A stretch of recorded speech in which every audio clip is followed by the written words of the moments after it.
Okey guys, pada video kali ini saya nak tunjukkan cara bagaimana kita boleh menukar tarif ya. Terus saja kita buka apps TuneTalk kita. Okey, dekat sini kita boleh lihat saya currently pakai salah satu plan daripada tarif TT Jimat ya. Tarif TT Jimat ni macam ni ya.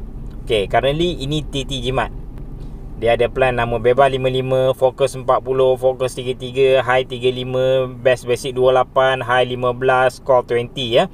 Jadi sekarang saya nak tukarkan kepada tarif baru, iaitu tarif TT Epic, yang mana ianya ada Epic 50, Epic Call 20, Epic 35, Epic 5G 45. Okay, sekarang saya kembali ke apps TuneTalk ni. Kita pergi dekat bahagian atas ni kalau kita nak convert. And then dekat sini akan ada pilihan ya, untuk kita switch daripada tarif semasa kepada TT Epic ya. Jadi klik saja dekat situ. And then tandakan tick untuk ketiga-tiga perkara ni, bermaksudnya kita setuju. Dan dekat bawah ni paparan dia free, tekan saja redeem dekat sini. Okey, sebelum kita proceed, pastikan kita telah memilih nombor yang betul ya. Takut tersilap, especially kalau kita ada lebih daripada satu nombor TuneTalk. Okey, tekan saja dekat sini, confirm. Tekan OK. Sudah sukses dekat situ ya. Lepas tu kita tunggu sekitar dalam 5 minit. Kita boleh tekan tarik dan refresh. Okey. Jadi dekat sini paparan baki tu sudah jadi macam ni ya. Tadi saya ada lagi baki 3GB ya. Dia akan burn lah kalau kita tukarkan plan ya. Okey, saya terlupa satu perkara. Sebelum kita buat proses ni tadi tu, sebab kita memerlukan data kan, jadi kita kena pakai hotspot dulu, baru kita boleh buat dengan smooth. Sebab apabila kita sudah tukarkan plan, data ni sudah tak ada, nanti kita tidak ada internet connection ya. Okey, dalam kes saya sudah connect ke hotspot. Dan sekarang saya nak melanggan, yang mana saya sudah ada kredit yang mencukupi. Jadi macam mana nak melanggan, tekan saja dekat bawah ni ya.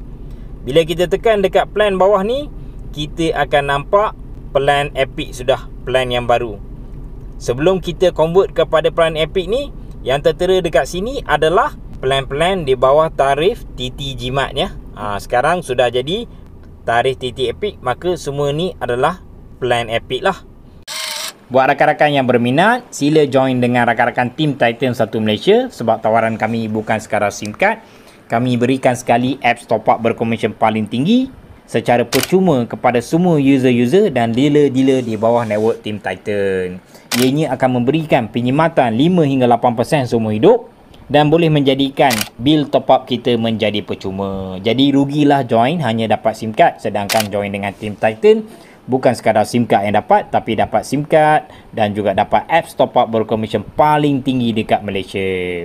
Dan jikalau anda ingin menjadi dealer akan datang, anda terus-menerus boleh mengguna pakai kelebihan yang ada di dalam Team Titan. Kerana bisnes top up ini kami berikan percuma saja kepada anda, kepada network anda, kepada dealer anda, kepada seluruh user-user anda, supaya anda memiliki tawaran yang lebih terpadu daripada majoriti dealer-dealer lain. Okey guys, itu saja. Sekian, terima kasih.